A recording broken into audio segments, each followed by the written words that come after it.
So I am here with Stephen Merrill, who is the former governor of New Hampshire and also the president of Bingham Consulting. And welcome to the ICD.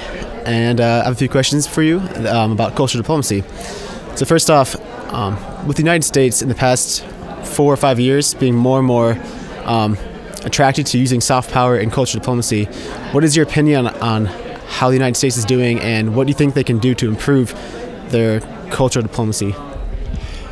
The United States did a very good job regarding cultural diplomacy and focusing on cultural diplomacy during the Cold War. After the Cold War, it decided that it was going to spend its time and energy and resources on other things, and we suffered as a result of that. After 9/11, for example, we found out that many people around the world considered George W. Bush and Osama bin Laden frighteningly close in terms of their philosophies and their impact, or the generosity that they were generating. That was pretty frightening to us as Americans. President Obama has recognized that, and he has turned to cultural diplomacy as an instrument of other kinds of diplomacy, particularly hard diplomacy. Thank you. So what do you see as the role of the United States in the world considering cultural diplomacy? What areas of the world do they need to focus on, and what kind of cultural diplomacy does the United States need to focus on?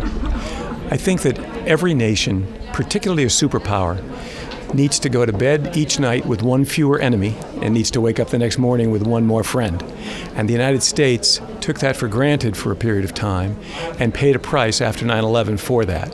Since that time, we've realized that we not only need to focus on the Arab world, we need to focus on Europe and Asia and Africa, because all of those groups felt the same way about us as the Arab communities did, and that was shocking to us, and we're not going to let that happen. And as you are the president of Bingham Consulting, what kind of cultural diplomacy outlook do corporations have? I mean, I know you do a lot of dealing with corporations. Is there a strategy that they use, or do you ever deal with that with them? Yes, probably the most progressive company that we deal with is Google. And Google recognizes the importance of cultural diplomacy. It recognizes that people have to understand the United States as a nation, as a technology driver, and Google as a company that people are attracted to, not just by their products, but are attracted to because of the culture that they generate. I think that's a good example of what can be done by the entire economic drivers in the United States. If we all get together and do that, we can change things, and we'll upgrade cultural diplomacy significantly around the world. Okay, well, thank you very much, Mr. Merrill. Thank you for coming to ICD and speaking with us. Thank you very much.